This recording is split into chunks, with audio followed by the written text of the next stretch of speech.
I think that's right. I think there's two things investors are looking towards. I think one is what's happened in Asia and how that's played out. And then I think secondly is really going back to the playbook of what we saw in the financial crisis. I think from the authorities, we're seeing, very extensive monetary stimulus that was done on a coordinated and global basis. I think overnight we've seen the last part from the ECB of the central bank intervention. I think the next phase they're looking for is additional fiscal stimulus, and I think a lot of the central bank activity is allowing for more of that to come through. And then I think what equity investors are doing, as I say, is dusting off that financial crisis playbook and looking to some of the metrics that was helpful there. I think one, you need to see broader market volatility, and the VIX is the best index of that calming down. And two is a number of the credit metrics, whether it's the high yield index in the US, the crossover spread or the TED spread. I think that's what they're looking to in terms of getting a more stable macro backdrop.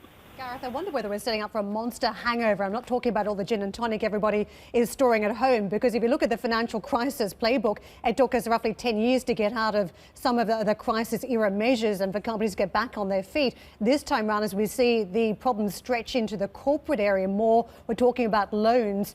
Paying back those loans could be a problem if we don't get a very sharp monster V-shaped recovery, or at least a sustained rally in economic terms for a while. What do you make of that? Because it changes everything we know about share buybacks, about dividends, about the sort of returns we can expect from corporates. Correct. I mean, I think the one point I guess I would make, taking a step back, is coming into this situation, which has clearly been a surprise from an economic perspective. I think balance sheets in general have been in pretty good shape. And secondly, if you look again at what the central banks are doing in terms of, it's really all focused about liquidity in the short term, particularly around the commercial paper market. And secondly, to your point, coming out of this, clearly we have a short-term hiatus on earnings, but equally, again, a lot of those conditions and a lot of the approach from the authorities is really to make sure those conditions are as free as possible and we keep liquidity moving. But I guess the uncertainty that's causing the problem at the moment is just the duration of this issue and how long it lasts. And I think that's really what's needed to be known with a view to taking a view around the credit side of things. Hi, I'm Joanna Bersecci, and thank you for watching. You can check out more of our videos by clicking on the boxes on the screen.